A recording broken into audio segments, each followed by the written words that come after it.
Issiqko'lga menga o'xshab yo'l-yo'nakay avtobusda bormoqchi bo'lganlar diqqat qilamiz. Shanba kungi avtobus uchun payshanba kuni bilet xarid qildim. Bilet narxi Toshkentdan Cho'lpontagacha 365 ming so'm. Oddiy o'tirib ketadigan avtobus va qaytishga kassadan so'rab surishtirdim. Qaytishda ham odam ko'p, joylar soni kam. 29-iyul uchun 26-iyulda bilet xarid qildim. Toshkent Cho'lponta bilet yo'q ekan. Qorako'l Toshkent yo'nalishida spalniy avtobusga bilet sotib oldim. Bilet narximiz 500 ming so'm tashkil qildi.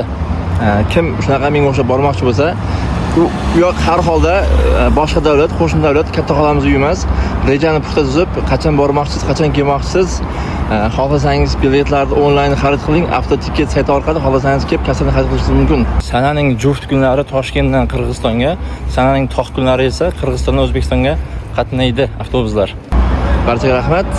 Qirg'izistonga bo'lgan sayohatimiz davom etadi.